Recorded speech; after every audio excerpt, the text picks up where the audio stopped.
Shalom, bersyukur pada malam hari ini kita masih diberikan kesehatan untuk memasuki bulan yang baru di bulan Februari tahun 2020.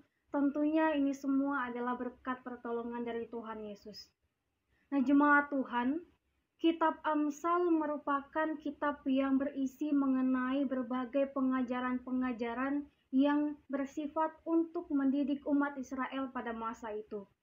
Nah, pengajaran yang diberikan juga disertai dengan berbagai contoh-contoh, seperti mungkin pada malam hari ini kita membaca dari bacaan kita mengenai gambaran si pemalas. Nah, kemudian juga kitab Amsal ini sering disebut sebagai kitab yang bersifat teologi sistematis, etis, dan praktis, yang artinya adalah bahwa kitab ini terdapat penjabaran yang dibahas secara terperinci dan juga secara etis, dan yang paling sering membahas mengenai perilaku keseharian kehidupan manusia. Nah, kata Amsal sendiri dari bahasa Ibrani yang disebut masyal, yang artinya adalah menyerupai, dibandingkan dengan, atau suatu perbandingan. Nah, oleh karena itu, kitab Amsal lebih menggambarkan kehidupan manusia dengan cara membandingkan kehidupan orang berhikmat dan juga orang bebal, orang fasik dan juga orang benar, dan juga orang yang benar dan orang yang jahat dalam berbagai keadaan, dengan tujuan agar manusia hidup dalam hikmat Tuhan, yaitu hidup berdasarkan taat akan aturan yang telah Tuhan berikan. Nah, bacaan firman Tuhan malam hari ini dari Amsal 20 ayat 4 dan juga ayat yang kelima, penulis Amsal menyadari dan juga melihat bahwa banyak orang yang menyia-nyiakan hidupnya dan dengan bermalas-malasan sehingga menuai kesulitan dalam hidupnya.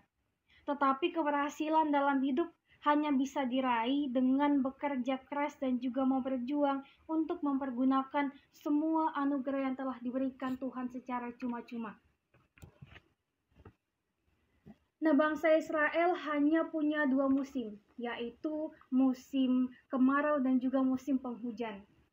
Nah, inilah alasan yang membuat mengapa penulis kitab Amsal menggunakan kata-kata tentang si pemalas ini, yang menggambarkan manusia pemalas ini, karena di awal musim penghujan atau musim dingin adalah waktu yang sangat tepat untuk membajak dan juga menaburkan benih-benih. Nah, tetapi bagi si pemalas, waktu musim dingin ataupun waktu penghujan ini adalah waktu yang tepat bagi mereka untuk berdiam diri di rumah saja.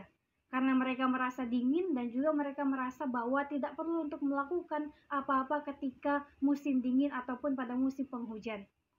Nah, inilah alasan mengapa mereka merasa bahwa berdiam diri di rumah adalah hal yang paling tepat untuk dilakukan daripada pergi keluar untuk membajak. Nah, dalam ayatnya yang kelima di sini dikatakan bahwa rancangan di dalam hati manusia itu seperti air yang dalam, tetapi orang yang pandai tahu menimbanya. Air yang dalam itu seperti dalam tanah yang jauh di bawah permukaan bumi ini. Kalau itu bisa dikeluarkan, bisa memancarkan pancaran air yang sangat luar biasa dan juga memiliki keuntungan yang besar bagi yang menggalinya. Nah, hampir semua orang memiliki cita-cita dan juga harapan yang baik dalam kehidupannya masing-masing. Tidak ada seorang pun dari kita yang menginginkan kehidupan kita menjadi kacau balau. Namun, apakah semua itu dapat terjadi sesuai dengan keinginan kita? Cita-cita dan juga harapan kita yang baik itu apakah dapat terlaksana? Jawabannya adalah iya, semuanya dapat terlaksana dengan tujuan bahwa kita bersama-sama mencapainya dengan cara apa, yaitu kita sama-sama bekerja keras dengan tidak bermalas-malasan. Nah, tentunya sebagai orang beriman, dalam Amsal 20 ayat 4 dan 5 ini menjadi sebuah pengajaran hikmat yang menasihati dan juga memperingatkan kita supaya, yang pertama, berusahalah. Jangan jadi pemalas seperti yang digambarkan penulis Amsal. Jangan mencari dan juga memakai berbagai alasan untuk menutupi dan membenarkan kemalasan, karena akan mengakibatkan kesengsaraan hidup. Jadilah orang yang beriman, yang rajin bekerja untuk mencukupi kebutuhan hidup pribadi bahkan keluarga kita. Semuanya tentu butuh proses. kita harus mengerti bahwa hidup berkenan kepada Tuhan adalah kehidupan yang indah. Kemudian yang kedua, sebagai orang beriman, kita meyakini bahwa jalan kesuksesan diperoleh bukan semata-mata karena hasil usaha diri sendiri atau hasil usaha manusia semata, tetapi kesuksesan diperoleh dengan bantuan oleh Tuhan itu sendiri. Jikalau tanpa Tuhan, tentunya kesuksesan kita tidak berarti apa-apa. Nah, sebagai berkat dari Tuhan yang telah diberikan dan juga sebagai anugerahnya, mari kita berjuang dengan jerih payah kita mencari apa yang menjadi keinginan kita masing-masing.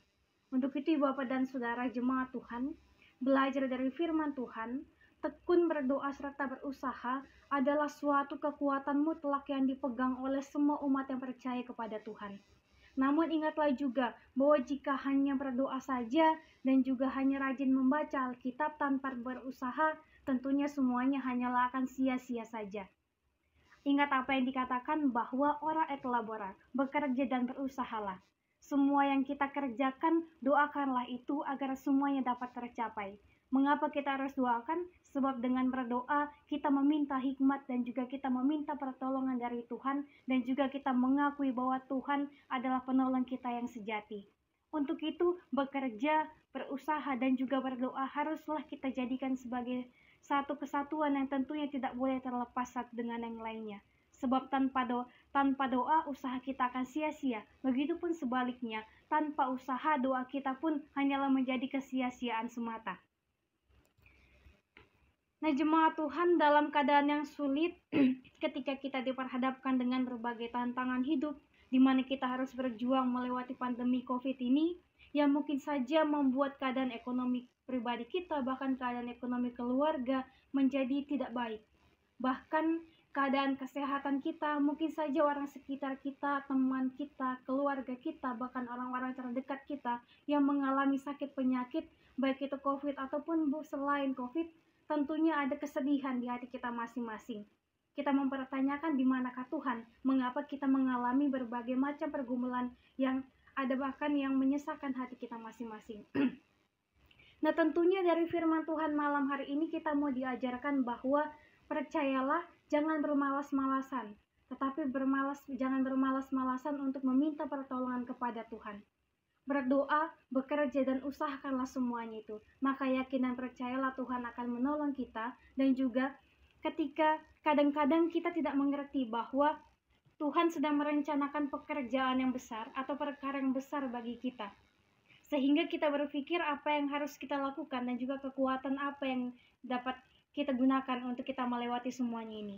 Jawabannya hanya satu, mintalah pertolongan dan juga kekuatan dari Tuhan, maka Tuhan pun tidak akan tinggal diam. Tuhan akan menolong kita, mungkin saja melalui teman-teman terdekat kita, keluarga kita, dan siapapun itu adalah cara Tuhan untuk menolong kita. Sekali lagi, percayalah bahwa Tuhan telah menyediakan kejutan-kejutan besar yang indah. Jalani hidup yang benar di hadapan Tuhan. Rencanakanlah hidup kita dengan baik, hiduplah dengan bersih dan jujur di hadapan Tuhan, bijaklah dalam perkataan dan juga perbuatan, serta hiduplah setia pada Tuhan. Janganlah malas untuk berharap pada Tuhan, sebab banyak orang Kristen tidak mendapat apa-apa dari janji Tuhan, bukannya karena Tuhan tidak sayang pada kita. Tetapi Tuhan mau meminta, berusahalah sebab usaha kita walaupun sedikit tentu akan diperhitungkan oleh Tuhan. Tuhan memampukan kita untuk memahami bahkan melakukan firman Tuhan dalam kehidupan kita hari lepas harinya. Amin.